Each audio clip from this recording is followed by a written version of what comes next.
I want a good voice, being Chris on the internet one day. Chris said to Neil, let's make a podcast, boy. Come on now, what do you say? Well, what will this podcast be about? Sit Neil with a tear in his eye. Without stories that people tell each other from Louisiana Pie to the city of Mumbai.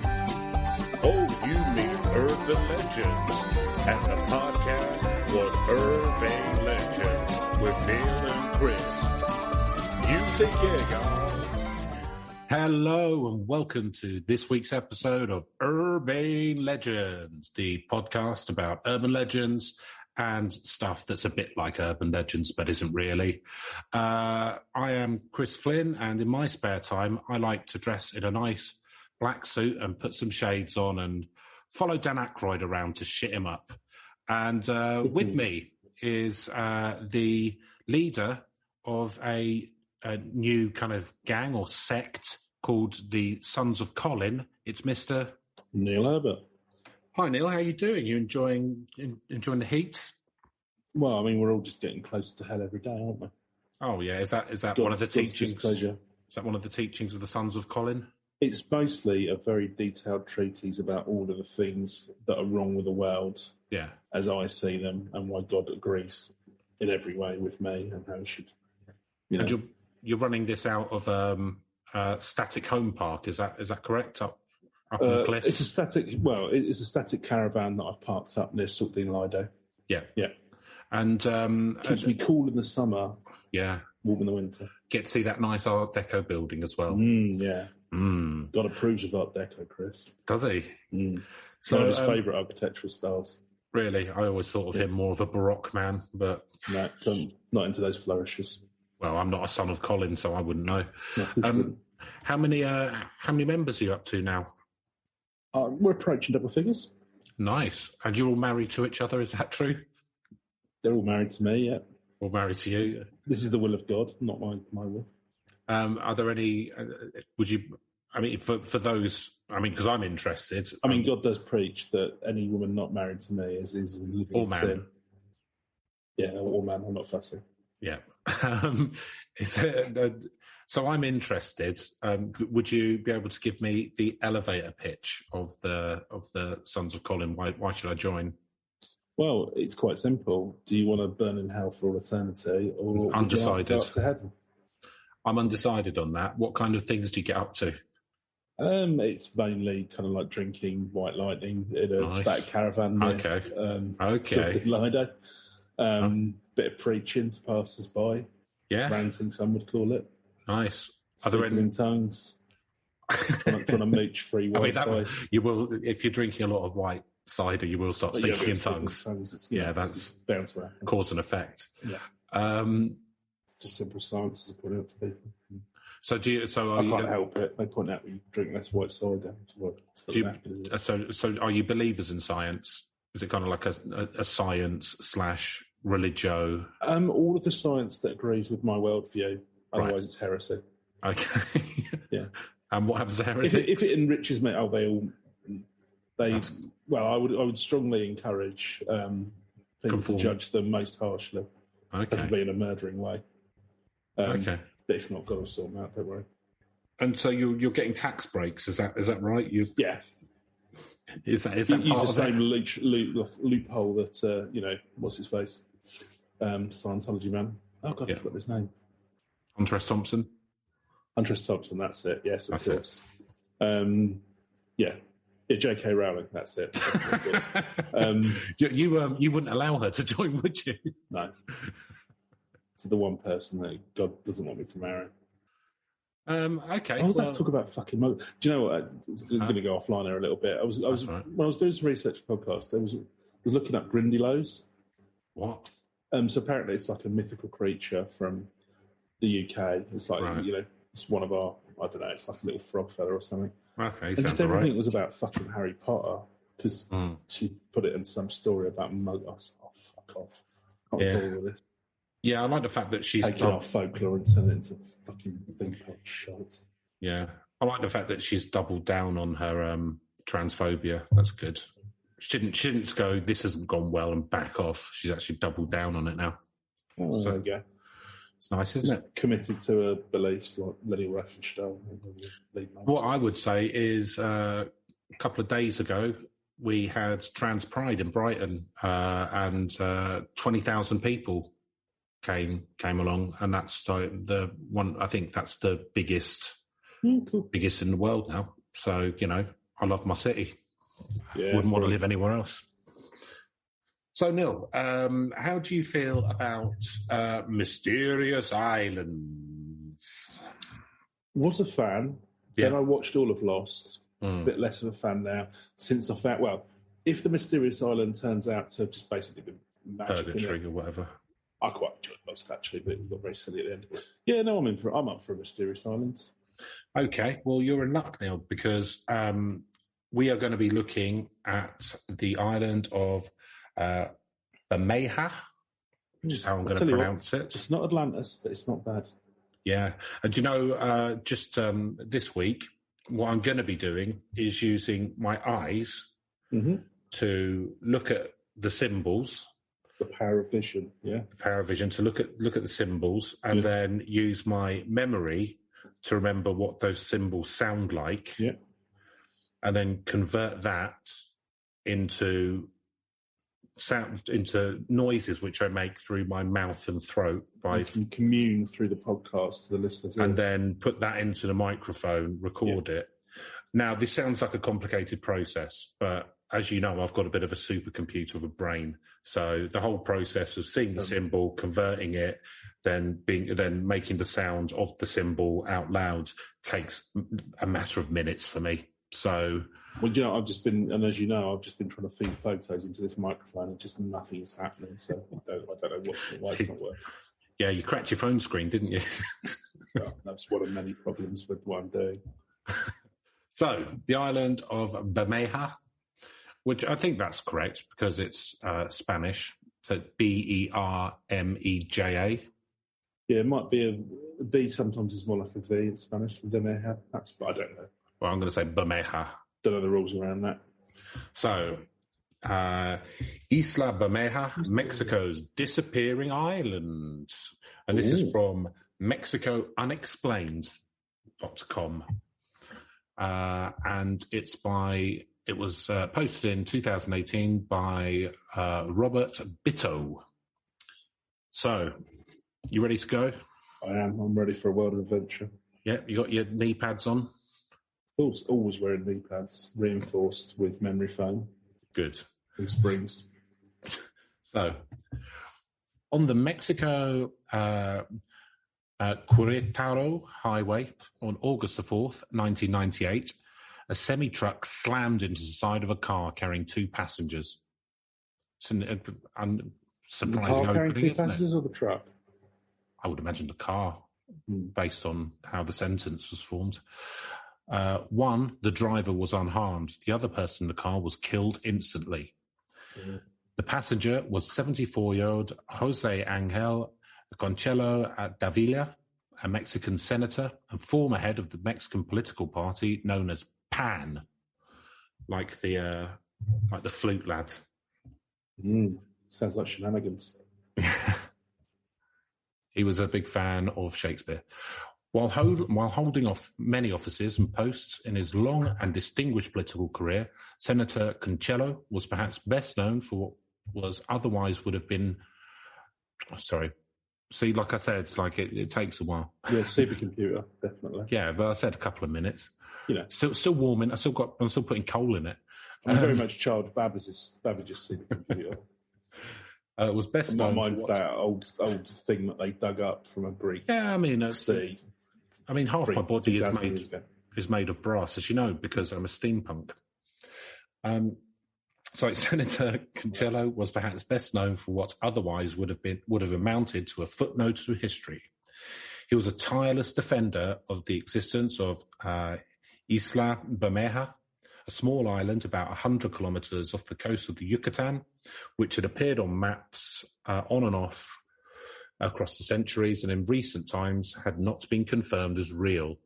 Conchelo reasoned that if the island was proven real, it would extend Mexico's maritime territorial claim much further into the Gulf of Mexico and would secure Mexico's rights to billions of barrels of petroleum and untold mineral resources within an expanded exclusive economic zone, or EEZ, of Mexico.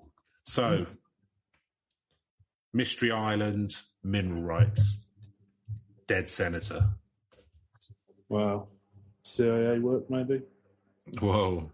We'll see, won't we? Maybe.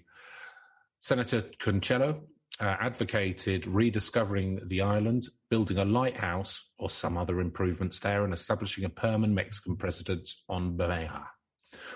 All the while, Mexico was negotiating with the United States on how the two countries would divvy up the Gulf of Mexico's resources. God, imagine America's negotiation position. Yeah, we'll have it all. Yeah, I can't imagine this is going to end well for Mexico. No, I don't know. It might all work out very handily for them, but I can imagine it's they don't tend to play nice, do they? Not really. No. In September of 1997, the Secretary of the Navy of the Mexican government sent out an oceanograph vessel to try and locate the islands, covering over 300 square nautical miles in the general area of where their Isla Bermeja had appeared on various maps. They found nothing. Mm. Senator Concello accused the United States, specifically the CIA, of deliberately destroying the island as to nullify any larger claims Mexico would have in the Gulf. See, here's the thing. I could imagine... Right, let's get rid of the fucking island. Yeah, and when I say America, I don't mean all Americans, obviously. I'm sort of talking about some sort of governments and sort of kind of things some of the shadier, shadier members. There's some demonstrable history, and, we ain't throwing stones in a glass house. We're well aware of what the UK got up to as well. But no, that sounds like one of those plans that the CIA would try and do, but then fuck it up spectacularly. Try to blow it up with an exploding cigar. Yeah, because you get Fidel Castro on there as well, and, 2 birds, 1 stone. Yeah, 2 birds, 1 stone, beautiful. I mean, because there was some really outlandish stuff in the CIA's history. I mean, just some outright crazy things. They're a questionable organisation. Yes, in many ways. Months before, the senator's voice was permanently silent. Terrorism. It's not torture, Chris. It's enhanced interrogation. Enhanced interrogation. Well, as we know, they're using our podcast for a lot of that. Well, exactly. Now. Yeah. So, we can talk. Well, exactly. We're in the pay. Sold out immediately. Technically, we are CIA operatives. Technically, so we know. Technically, we have diplomatic immunity in our own country. Yeah. I mean, we are in the pay. We are in the pay and the pocket of big enhanced interrogation. So, yeah. Look, make a living. Exactly. You need information. We happen to have stumbled across a particularly excellent way of... It wasn't a niche I thought I'd ever be exploring, but do you know what? It fits like a glove. What can I do? Well, it's... Daddy got to get paid. Well, that's kind of... I believe in that that book on finance that 50 Cent wrote with... shit, that's a thing. Yeah, with some economist guy. In this century, the best way to to move forward is to be someone who's adaptable and can easily switch from one thing to another. So, we started out as trying to make a nice fun podcast. Brands, presumably. Yeah. Vitamin Water. We started out doing a nice little podcast, and it turns out actually it has other uses. So we adapted, and we followed the trail. It's reuse of material, to make the most use out of it, which in any way is saving the planet. Yeah, I think so. With more recycling, wouldn't be in the mess we're in now. Exactly. So, months before the senator's voice was permanently silenced in that fatal car crash in 1998, the US and Mexico signed the Clinton-Zedillo Treaty, which was heavily influenced by big American oil companies. No. And the partitioning of the Gulf into economic zones was completed. The Clinton-Zedelo Treaty ignored the possible existence of Isla Bermeja and thus awarded the United States the lion's share of resources in the region. What a shocker. Oh, what's that panned out? Oh, well, there you go. Well, it sounds like it's all on the up and up. But, you know. So, is the island called Isla Bermeja a real place? Was it once real and now gone? Was it something misdescribed, or was it reported in the wrong place? The search for the truth begins in Florence, Italy. Oh, this is like Da Vinci Code, isn't it? At the Archivo di Stato. Very badly, though. It's going to be like the shit word puzzles and... At the Archivo di Stato. In these archives, there exist maps dating back to 1535, drawn by Gaspar Viejas, a Portuguese cartographer. On the map, there is a clear indication that the island exists in the Gulf of Mexico called Bermeja, which older Iberian dialects means reddish in colour. The English word vermilion comes from the same Latin root as Bermeja. On this map and others, the island was supposedly located at 22 degrees 33 minutes north latitude and 91 degrees 22 minutes west longitude. Bermeja next appears in a 1544 map by Sebastian Cabot, the Italian explorer who sailed for England and charted many areas of North America. The map was printed in Antwerp and clearly shows Bermeja along with a small group of islands to the east of it called Negrilos. Over the centuries, like Isla Bermeja, the series of about 6 small coral islets and the rocks known as Negrilos will appear and disappear. And to this day, the existence of the small chain of islands is also in dispute.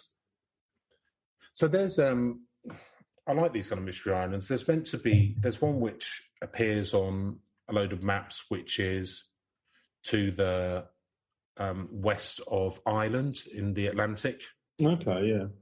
And that's, I've got like, or my mum has like these kind of like little kind of side tables, and they've got like an old map on them. Yeah, and it appears on that. I can't remember what it's called. I'll have to look it up. But yeah, like there's a few of these kind of. Well, I think in those days, I mean, like whilst a lot of it were based on scientific principles, cartography was an exact science because you know you were using a chronometer, and that was as accurate as that was as accurate as you're going to be to position yourself. Properly. Yeah. So you can, I can never remember whether it's longitude or latitude. I think it's longitude, which you would do by the time taken since you've been going in a direction. And I think latitude you can tell from the where the sun is in the sky. Yeah. Don't know, not say that. But are you not? Why are you wearing that uniform? Toot toot. Because I like it. I mean, did the fact that it's made out of nylon not tip off it? So velvet sailor's uniform. I'm going to change that. It's just leather. My PVC sailor uniform. I mean, anything stain resistant. So, Cabot's map was especially useful for his English overlords, who encouraged piracy in the Caribbean and the Gulf of Mexico. Shocker. No privateers, Neil. Yeah. No I mean, I do there. like the fact that the British Navy effectively was just like a fucking extortion racket for about 100 years. Yeah, but I mean, you could say the same for the Spanish and French navies as well. Well, it's quite funny when we went to Valencia, and you could see a little bit of politicization of one of the museums because they talk about the age of exploration. I think it's this is like it was a maritime museum, but it's like they've got like a lovely park in Valencia, and then there's like I can't remember what it's called, but there's kind of it's all sort of aquatic stuff at the museum. And they talk about the age of exploration, and it's like great explorers like Cortez and whatever, and the English criminal Walter Raleigh was a privateer and plundered ships. So, slightly skewed. I mean, yeah, you're not wrong. You're not fucking wrong. But I don't think Cortez was exactly fucking angel either. No, get your own history. Really, the Portuguese were kind of the true explorers, and kind of Spain and England and stuff were plunderers, essentially. They were all after robbing up whatever indigenous peoples they could find, didn't they, at the end of the day? Yeah. But yeah. So, as a consequence, Isla Bermeja was also known as a hiding place for English and Dutch buccaneers who would attack Spanish treasure ships and disrupt commerce in the area. At this time, it had been described as a lightly wooded island measuring roughly 80 square kilometres and with abundant bird life. The island first disappears in 1772 in a comprehensive map of New Spain by Alzate and Ramirez. Neither Bermeja or the tiny islands of Negrillo are present. A few years after the publication of this map, official cartographers of the Spanish crown, Miguel de Aldrete and Andreas Valamara, sought to prove the existence of the island rumoured to be north of the Yucatan and hundreds of miles into the Gulf. From Aldrete's diary of 1775, he writes, "We sailed for Havana, trying to locate Bermeja and other islands. We arrived at the location of Bermeja, even though the visibility was clear and the sea was calm. We did not discover anything, not a spot, nor a mark, nor a variance in colour, nothing." Have a brew. Huh? Have a brew. Yeah. So I had a couple of bickies. A few decades later, in another... So I took cabin for wank. So I just thought I'd bring the time down a bit further. Yeah, no, it's good. That's what you're here for. Mainly what I'm here for, A few decades later, in another journey from Veracruz to Havana, the captains of the ship, San Julian and Buen Consejo, two men named Juan Moreno and Manuel Sandoval, respectively, reported the sightings of a large rock jutting out of the water east of where the maps put Isla Bermeja. The captains and later researchers determined the rock to be part of the Negrillos group, and somehow, although nearby, they had completely missed Bermeja. Reports like these were not uncommon in the 18th and 19th century. So, in the 19th and early 20th centuries, Isla Bermeja was reportedly shown on maps that were official or edited by or under the supervision of the Mexican government, but no maritime verification was known to have been carried out in the region during this time. So they've just gone, quite good if there was an island there. Yeah, I mean, it does sound a bit funny at the moment because, I mean, at the end of the day, it's not period history, so I do get to say that the cartography would have been inexact in those periods, but like you would have, I don't know, really. It just depends on how many sort of surveys and stuff they do of the local You kind region. of, yeah, I mean, you kind of think that if they're still looking for it now, you would kind of think, satellites. Do you know what I mean? Oh, for sure, yeah. You probably would be able to, you know. Well, I mean, you should have been able to back in the 90s, pretty much, shouldn't you? Aeroplanes. You would have had satellite imaging. Yeah, as you say, flying planes over. Yeah. But I mean, you know, it's a big old place, I guess. But yeah, you would think you'd find it. So the existence of the island is registered in the 1864 Ethnograph Charter of Mexico, Government Edition. That's the one which costs a bit more, but you get the extra outfits and a special weapon. Beautiful. And it's also in a book from that time called Islas Mexicanas, officially published by the Secretariat of Public Education. On page 110, the book places the island at 22 degrees 33 north latitude and 91 degrees 22 west. Some American and English maps of the 1800s not only show the existence of Isla Bermeja and the similarly on-again, off-again Negrillos chain, they also showed them as being a territory of the United States. Ooh. With a small US in parentheses under the name on the islands of the map. So that's cheeky, isn't it? Well, I mean, as we said... I mean, it might not exist, but we own it. We'll have it anyway. I mean, we said before, though, I mean, you know, Texas used to be part of the Mexican Empire and California, so, you know, it's all a little bit, as your father. Mind you, Monroe Doctrine. Was it Monroe Doctrine? Day name or whatever. What was that? Basically, it said, you know, Americans... was that like the... Just because we can take over whatever we like. All right, because, yeah, there's the thing about... I think I might be mixing up two different things, but there was...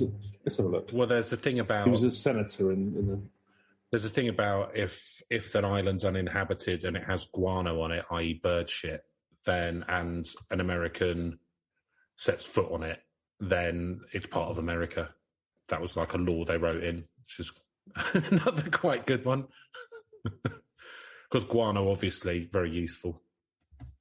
Oh no, absolutely. Well, it was the key way of getting hold of nitrogen back in before Harbour managed to use chemistry to do that.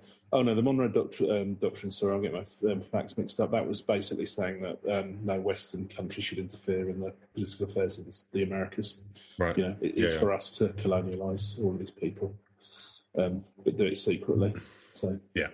But yeah, they just basically didn't want the the French and the British and the Spanish to stay out of our affairs or affairs adjacent to our country, kind of thing. Yeah, and the good thing is at least that's reciprocated with the affairs of, say, I don't know, the Middle East.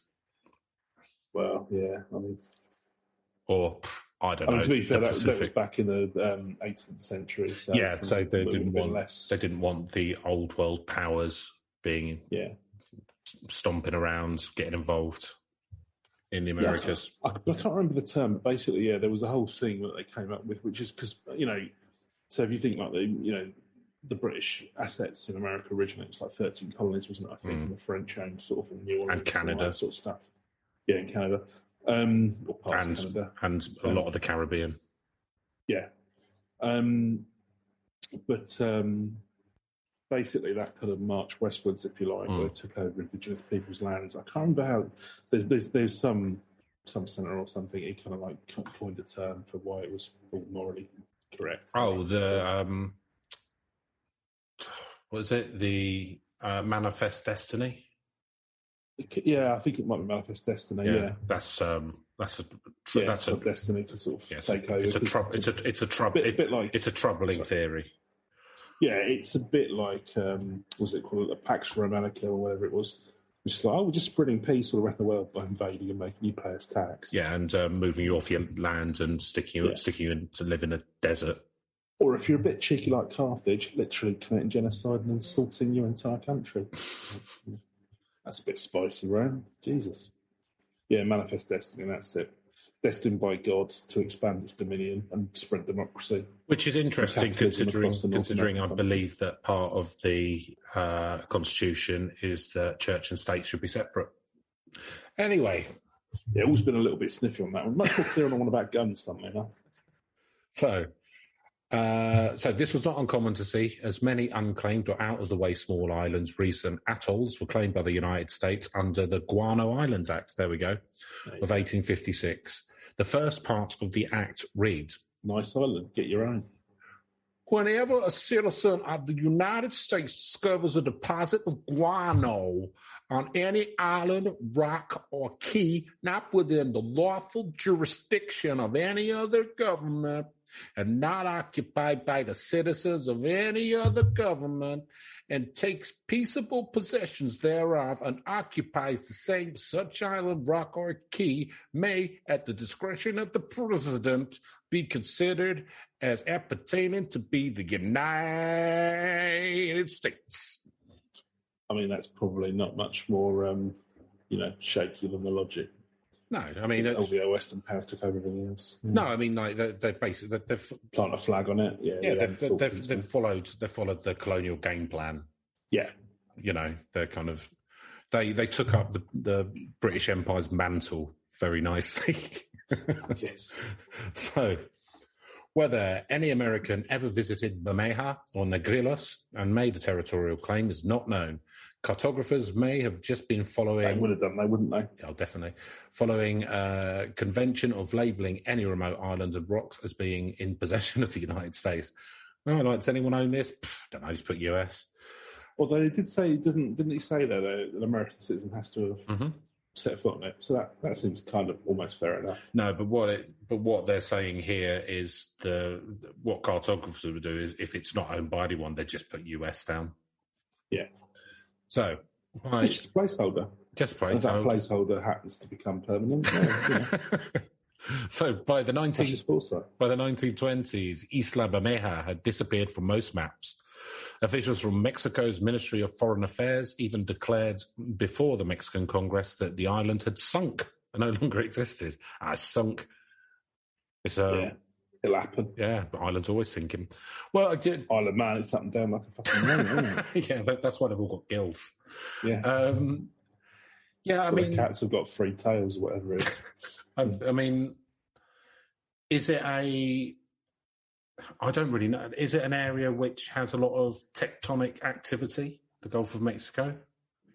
I don't know, because like California, there's quite a bit. But that's miles. That's on the other side of the country. Hang on a minute. The Gulf of Mexico's the curly bit where you've got like Florida and then like Louisiana and then Texas, and then you've got all Mexico. I was thinking, yeah. Okay, yeah. No, that's a completely different part. I don't know. Okay. I don't know. I don't even know. I mean, like sinking islands, whether that's down to tectonic activity or what would normally cause. It'd normally be tectonic activity. Yeah. I mean, it's not like they got a punch or something. Well, I imagine sometimes it might be sea rise. I don't know. Sea level would have to rise a fair bit, wouldn't it? Yeah, or, you can get like, it sort of chomps across it until it all sort of, I think I'm going to stick to tectonic. Fair enough. So, a Mexican senator at the time, Luis Coppola Joffroy, made statements to the media about the Foreign Affairs Ministry presentation to Congress. He said, although since the 16th century the state of Yucatan was included as part of national and international maps, since 1920s, Isla Bermeja is no longer taken into account as Mexican national territory. And at present, physically, the information is not found or hidden by different authorities and government entities. The last government-printed school book showing Isla Bermeja was released in 1946. So the books aren't up to date. No, well, I mean, I'm still not convinced of the existence of this island, to be honest with you. You don't seem to. That's why it's a mystery island, Neil. Yeah. Could it be? I reckon UFOs. I reckon UFOs stole it. Well, it sounds like it. Is it anyone in the Bermuda Triangle? I mean, obviously not, but is it? It's not. No. I mean, how big a triangle could it be? There could be a different one that we don't know about. Yeah. There was one in Alaska, weren't there? The Yucatan Triangle. Yeah. So after that, interest in the island disappeared. It seems, along with the island. It was only during the Clinton administration. Hi, Bill Clinton. It's a great impression. In the United States during the 1990s. Hey, sucks the cat, and I'm playing the saxophone. I can't do it, Bill Clinton. During the 1990s, when Mexican national attention focused once again on Isla Bermeja, on the insistence of Senator Conchelo. With the Clinton-Zedillo Treaty in force for over a decade and with American oil companies already well established with gigantic platforms in the Gulf on agreed-to territory, interest in the Isla Bermeja resurfaced, much like an island rising out of the sea. I mean, to be fair, that is very much, well, they've done all the infrastructure work and now we'll have it now. We'll have a bit of that. Oh, fair enough. I mean, it doesn't necessarily sound like they got a particularly good end of that deal. Well, no, and as we've already established, so quite often got the shitty end of the stick from American. American territorial waters go out 2,000 miles. Mexico's, yours go out 10 miles. Okay, sign it, or we won't trade with you. Sign it. All of our frat boys won't come over for drunken keggers. Thus decimating your economy. Stop buying cocaine as well. No, we mean it. We'll stop growing our own cocaine if you don't sign the treaty. Right. In 2000, I don't want to, but we will. In 2009, there were 3 formal expeditions to find the island. On March 20th, 2009, the oceanographic vessel Justo Sierra of the National Autonomous University of Mexico, or UNAM, sailed from the port of Tuxpan, Veracruz, to conduct an on-site study. The vessel was equipped with the most modern and scientific devices for marine research. The results of this expedition that were published in a Yunnan Gazette of June 25th, 2009. Did they find an island, Chris? Did they find the island? It indicated that there were no vestiges of an island in the area studied. So not even like an island that sank? In the area studied, though, Neil. Did they find the right place? We don't know. We do not know. It also points out that at the point of interest, the sea has a depth of 1,472 metres and is on a flat bottom. So they're not, it doesn't look like anything sunk there. No. The Yunnan expedition did not rule out that the vestiges of the island are in a different coordinates or that the island had existed in the past. Its disappearance could be explained by geological forces causing it to sink. The second expedition... Fairly vague as explanations go, but yeah. Well, I mean, that's... Geological forces, isn't it? That's geologists for you, Neil. Pretty vague. Very imprecise. Oh, this rock could be 1 million years old, could be 10 million years old. I don't know. Don't know what we're going to do. Carbon dating. Don't know. I need to get down a camera pub and have a nice ale. The second expedition was carried out between May 25th to June the 1st of the same year by the Mexican Navy vessel Rio Tuxpan and was sponsored by the Mexican Society of Geography and Statistics. It's nice, isn't it, that those two are working together, statistics and geography? Well, normally they're just warring all the time, aren't they? Well, exactly. Yeah. And you hate statisticians, don't you, Chris? Yeah, but I love geography. Yeah. That's why I wear that.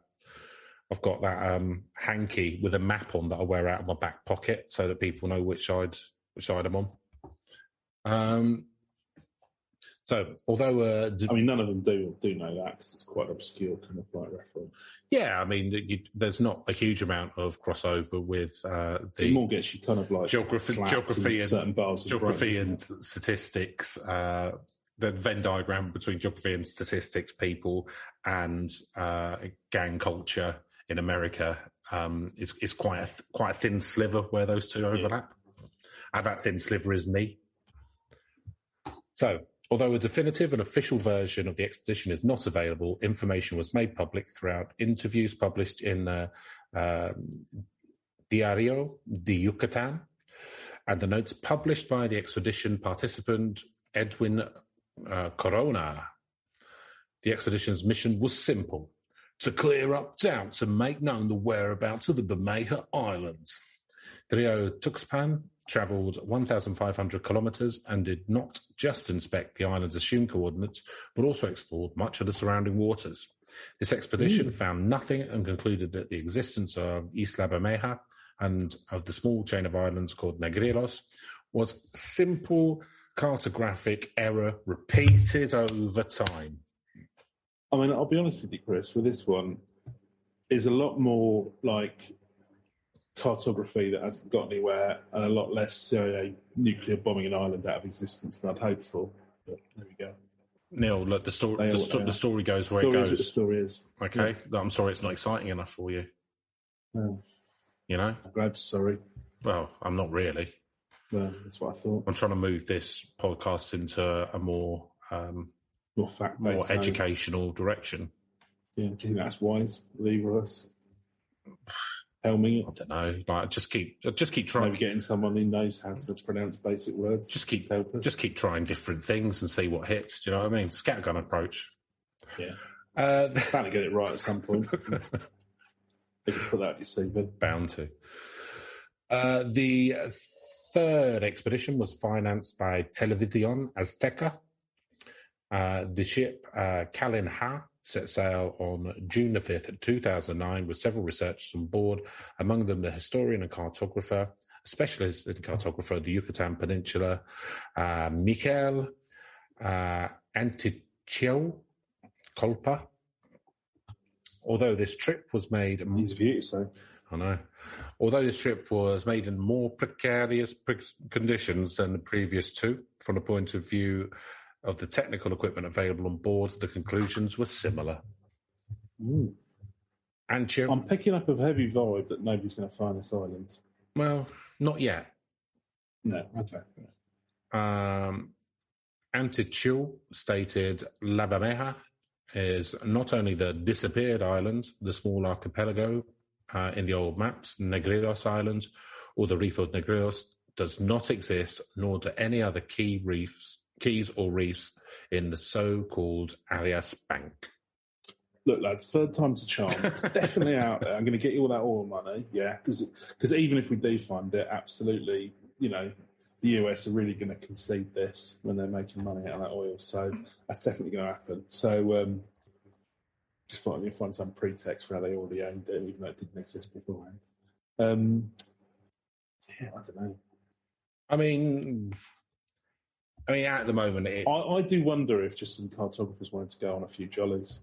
Yeah, I mean, it's nice. We should definitely go hunting, because that'd be good, wouldn't it? Just go and hunt for an island that doesn't exist. Do a bit of fishing. And if it does turn up, it'd be like winning the lottery, wouldn't it? Yeah, you're in international waters. You can kind of do some stuff which may be frowned upon in polite society. Way back when, you'd be claiming islands left, right, and centre. Yeah. Like, well, nobody lives here. Well, nobody I care about.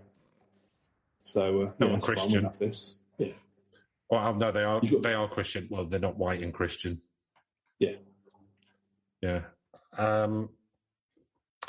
So, in addition to the sea expeditions, there have been attempts to locate the island by air and satellite. If they're Christian, they'll enjoy getting to heaven a bit quicker, won't they? Exactly. Stands to reason. Yeah. Kill me now. One notable attempt to locate... I'd go now, only I've got all of this, God's mission to do. Well, exactly. Keeping all these islands. Yeah. And, you've got a lot of work to do with the Brotherhood of Colin. Absolutely, yeah. One notable attempt to locate the island by air was made by the Mexican television network Televisa, which created a show about Isla Bermeja that considered the island to be a mystery along the lines of the Bermuda Triangle. Indeed, others have noted the existence of ley lines crossing the path of the island, or mysterious vortexes. It's picking up right at the end. Leylands and vortexes. Nearby that may cause the island to pop in and out of existence. There you go, Neil. Very like Lost. Or it could be a magical glowing hole. Could be a French magician. It is Mexico. Yeah. Oh, yeah. If the island once existed and is indeed now gone, there are many theories to explain its disappearance, from rising sea levels due to global warming to destruction by hurricanes or other natural forces, to Senator Conchelo's theories about CIA obliteration of a tiny piece of very valuable Mexican territory. But the story of Isla Bermeja is not over. On April the 4th, 2012, a man named Marco Antonio Salvo Veloso uploaded a 5.5-minute video to YouTube about a fishing trip he and two friends taken to Isla Bermeja. The island has the reddest tone, ample birds and scrubby trees that were described in the 16th century. There were no compass coordinates accompanying the video, so there's no way of telling exactly where Salvo Veloso actually was, but it seems like this wasn't his first trip out to the island. Whether real or imagined, sunk or destroyed, caught between vortexes or blinking out of space and time, Isla Bermeja remains a little known but intriguing Mexican mystery. That's nice, isn't it? Yeah, it's a bit of something, yeah. So I'm just going to have a little look on here.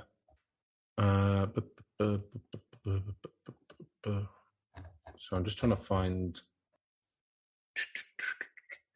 At this point, I'm just going to mention that, interesting. Mexicans and Americans spell chili with one L. We spell it with two, Chris. Imagine that. I can't imagine it. Like chili con carne. They call it chili con carne in Mexico as well. Yeah. Chili. One L. Carne meaning meat. And it's not chili. It's quite hot. That's awful, isn't it? That is awkward. I think we should break all diplomatic ties with them. Again, because they're just trying to confuse us. I wonder if Australians spell it with two L's as well. Yeah, they would do, wouldn't they? I would hope so. Yeah, New Zealand. They still respect the Queen. I don't know what side they're bred to, bud. Drive on the right side of the road. So there isn't. Which I'm in the left. There isn't a lot about. Just having a look here.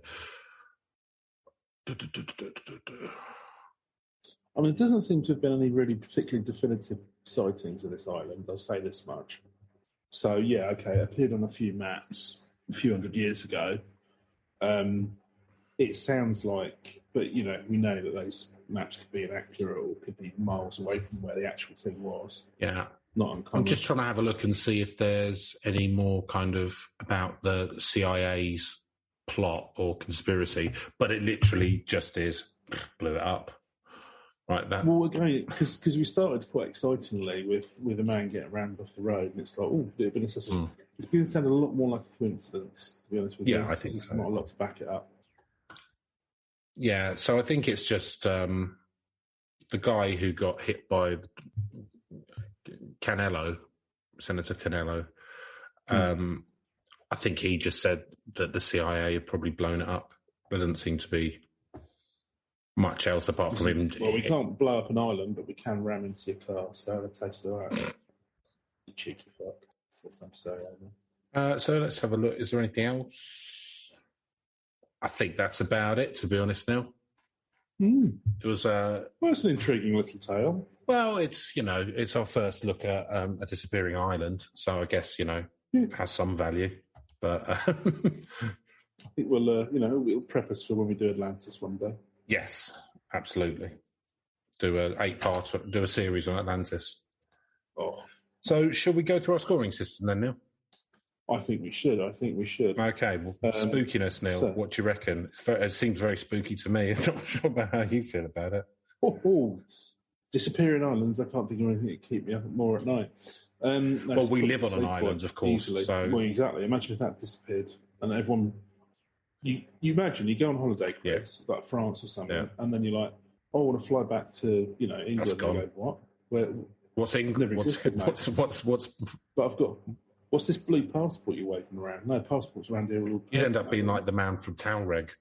Yeah, I would, wouldn't you? Do you reckon that's what happened to him? His island I reckon that's probably exactly what happened to him. He was probably from we didn't know Isla Bermeja, research, but it was. But that's what the Spanish called it. But he called it Townreg.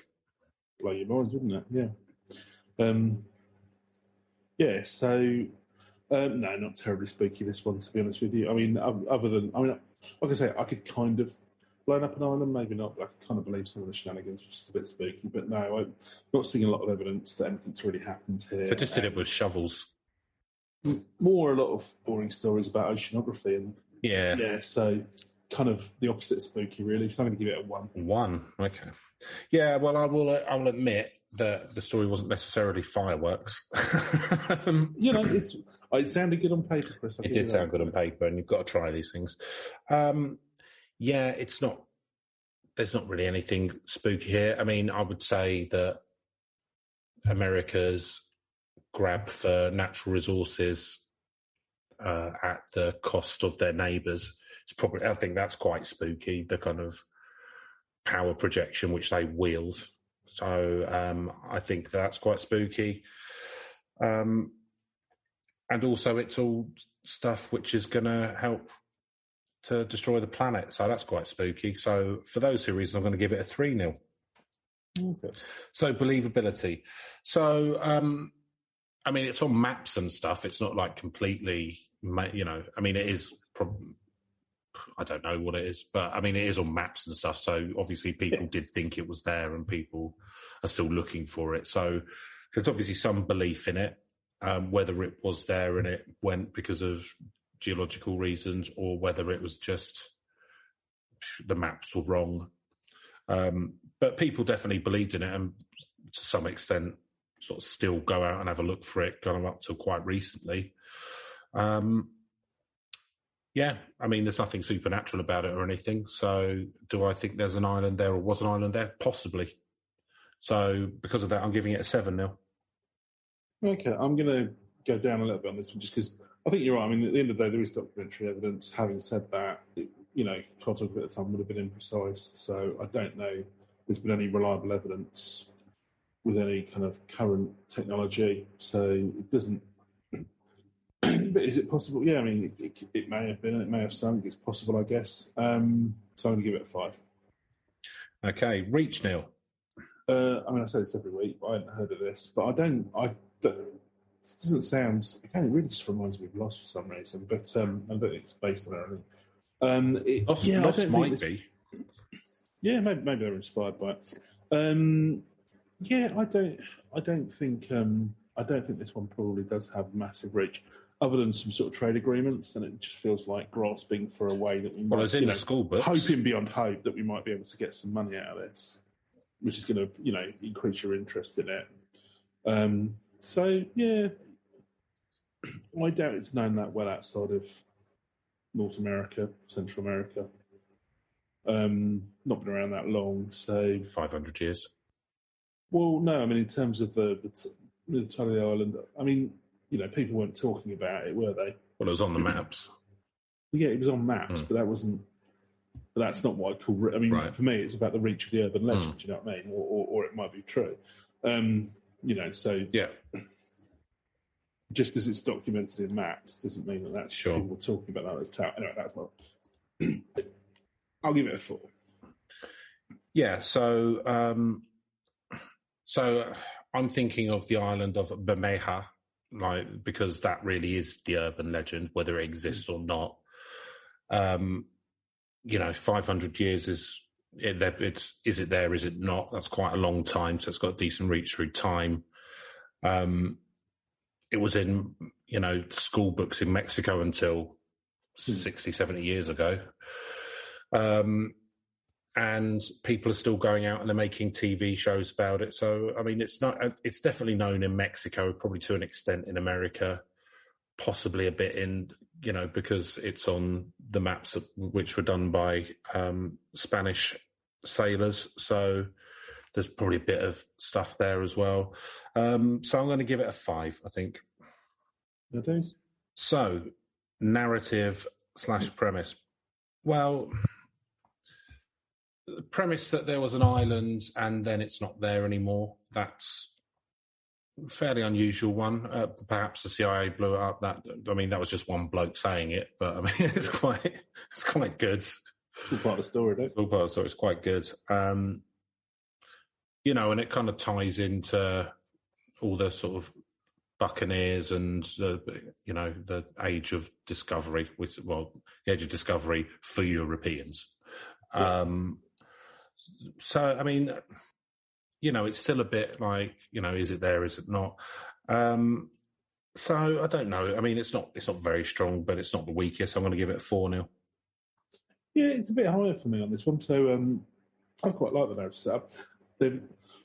As a story, it's not made the most use of it, but I think there's some really strong elements. So you've got, the CIA alleged plot. There's the potential, more powerful neighbour, trying to cover up over their, other neighbours to sort of make some money. Yeah. There's politics, there's money involved. There's a disappearing island. That's pretty cool. I think it's quite a strong premise. It's the foundations for a story rather than the full story itself. And, the politician being assassinated, potentially to cover something up. I think you could make a good kind of like conspiracy movie out of this. So I'm going to give it a 6. 6, okay. And that gives us a fairly low, but not too bad, 35. Mm. So that was our first look at a disappearing piece of land, which is what people will come to when they want to hear about urban legends. They'll become more common in future. So, we're just getting ahead of the curve. Don't you worry about it. Yeah, exactly. It will. As sea levels all over the place. Sea levels rise. Well, in 500 years' time, there'll be our descendants doing. The urban legend will be the fact that there ever was land. They're all living in waterworld. Yeah. The descendants will be talking about Florida in this way, and the Netherlands. So be a little patch of land in the Himalayas somewhere. So if you've ever been to the Isla Bermeja, then please get in touch at herb.legends.podcast@gmail.com. But apart from that, let's try and make sure that no more islands disappear in the near future. It'd be good, wouldn't it? It'd be all right. It's an unachievable goal, but if you shoot for the moon. So jump the shark. So should be kind of motivated. It's going to affect all of us, but there you go. Nah, whatever. Whatever. Quite like driving my car now. Yeah. You see the price of gas. Petrol. So I will wish you a lovely week, and we'll see you next time with another Urban Legends. Goodbye. I will bid you adieu in the pretentious fashion. Adieu. Adieu, Adieu, monsieur. Should have been Spanish, really, shouldn't it? Oh, but buenas noches, perhaps. Yeah, buenos dias. Buenos dias. Bye.